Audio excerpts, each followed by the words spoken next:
আসসালামু আলাইকুম রহমতুল্লাহ। আলেমগণ যদি বিজনেসে নামেন তাহলে সাধারণ মানুষের চাইতে 5 গুণ বেশি প্রফিট করতে পারবে। এটা কেন বলছি?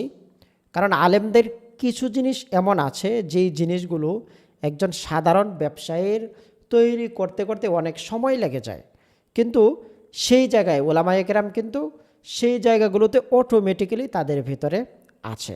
এর ভিতরে এক নাম্বার হচ্ছে ট্রাস্ট বা বিশ্বাস। আলেমদেরকে মানুষ যে পরিমাণ বিশ্বাস করে এটা অন্য কাউকেই বিশ্বাস করে না। রাসূল সাল্লাল্লাহু আলাইহি ইসলামের জীবনে দেখেন, যেই কাফেররা রাসূল সাল্লাল্লাহু আলাইহি ইসলামের বিরুদ্ধে উঠে পড়ে লাগতো, সারাক্ষণ নবীজির বিরুদ্ধে ষড়যন্ত্র করত, সেই কাফেররাই কিন্তু তাদের টাকার আমানত রাসূল সাল্লাল্লাহু আলাইহি ইসলামের কাছেই রেখে যেত। কারণ এই জায়গায় আল আমিনের চাইতে বিশ্বস্ত আর কেউ না। সো ওলামায়ে কেরামকে সবাই বিশ্বাস করেন। এই বিশ্বাসের জায়গাটা আছে, ভালো মন্দ সব শ্রেণীর মানুষ বিশ্বাস করেন। সো বিশ্বাসটা যখন অর্জন হবে তখন কিন্তু ব্যবসা করাটা খুব সহজ হয়ে যাবে।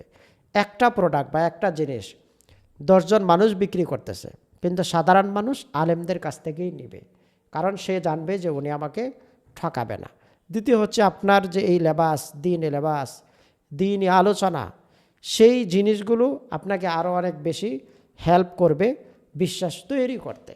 তৃতীয় নম্বর হচ্ছে পরিশ্রম। ওলামায়ে কেরাম যে পরিশ্রম করেন, রাত দিন যে এই পড়াশোনা করেছেন, এই যে একটা অভ্যাস যেটাকে বলা যায় হার্ড ওয়ার্ক, এবং কঠোর পরিশ্রম করার যে মাদ্দা, এটা কিন্তু ওলামায়ে কেরামের ভিতরে আসে, সাধারণ মানুষের ভিতরে সেটা খুবই কম দেখা যায়। সো তারা যদি চান যে অল্প সময়কে কাজে লাগিয়ে আগাবেন, তাহলে কিন্তু খুব দ্রুত গতিতে আগানো সম্ভব।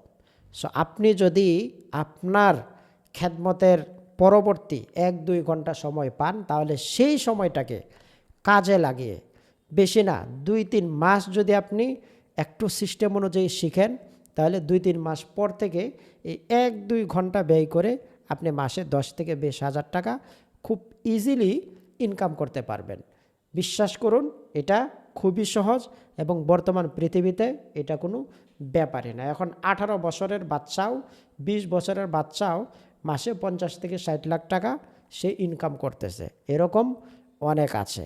আমাদের দেশেও এর উদাহরণ রয়েছে। সো সেই জায়গায় আপনাকে সব দিক দিয়ে আল্লাহ তাআলা দিয়েছেন, আপনার উপর আল্লাহ তাআলার রহমত আছে। আপনি যদি একটু হিম্মত করেন, পড়ালেখা, খেদমত এগুলোর পরবর্তী যে সময়টা, সেই সময়টাকে যদি ফেসবুক, ইউটিউবে শুধু শুধু ব্যয় না করে আপনি যদি ওই সময়টাকে দুনিয়া এবং অর্থ উপার্জন, হালাল উপার্জনের পিছনে ব্যয় করেন, তাহলে ইনশাআল্লাহ খুব অল্প সময়ের ভিতরেই আল্লাহ তাআলা বারাকা দান করবেন। সো আল্লাহ তাআলা বোঝার তৌফিক দান করুন। আসসালামু আলাইকুম রহমতুল্লাহ।